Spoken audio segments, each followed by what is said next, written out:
সম্মানিত বন্ধুগণ, ধর্মের ব্যবসা নাকি আমরা করি। 16 বছর গালি দিয়েছে, আমরা নাকি রাজাকার। কই, আমরা তো পাকিস্তান কোনোদিন চিনিও না, যাইও নাই। কিন্তু যারা আমাদেরকে পাকিস্তানি রাজাকার বলে গালি দিয়েছিল, সেই ভারতীয় রাজাকার গুলো সবগুলো গুলি নিয়ে বসে আছে।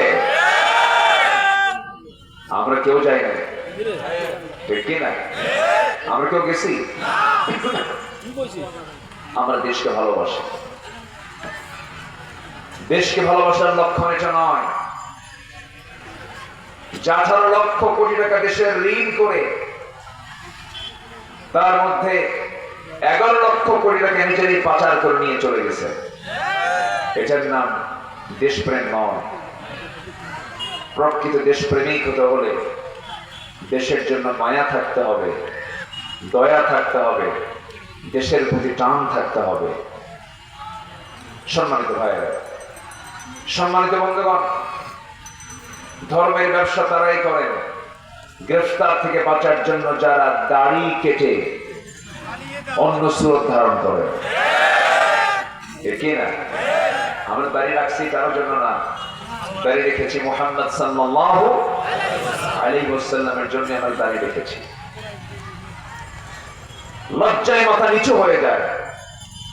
একটা দেশে শীর্ষস্থানীয় ধনী, একটা গ্রুপের মালিক, কি সুন্দর তার সাদা দাড়ি কেটে ফেলছে,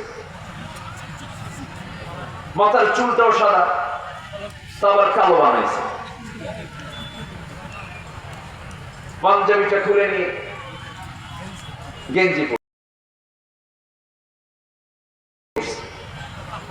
পাজামা খুলে লুঙ্গি পরছে। মানে ওনার লক্ষ্য হলো আমাকে যেন সবাই তরকারিওয়ালা মনে করে। বোঝেন না কিওয়ালা? হ্যাঁ, সবজিওয়ালা। বন্ধুকে নিয়ে নৌকায় চড়ছে, নৌকার ভিড়ে নাই। কোস্টগার্ড এসে সরাসরি আইনমন্ত্রীকে ধরে ফেলছে।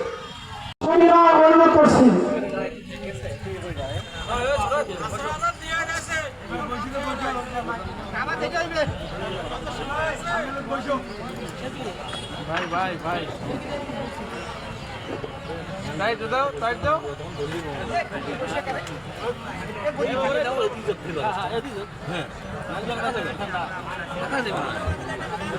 আমি তোমাকে সাইডে আছে।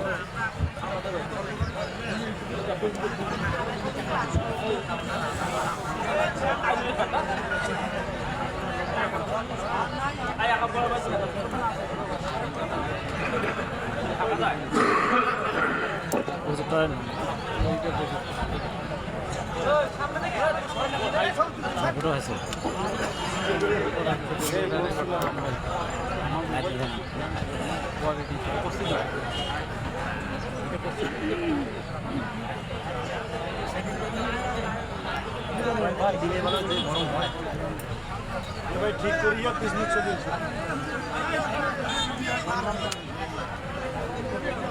السلام عليكم ورحمة الله وبركاته.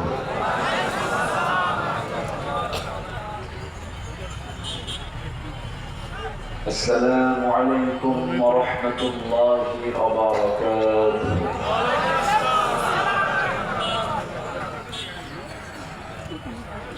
إن الحمد لله الأكرم الذي خلق الإنسان وكرم وعلمه من البيان ما لم يعلم، فسبحان الذي لا يحصى امتنانه باللسان ولا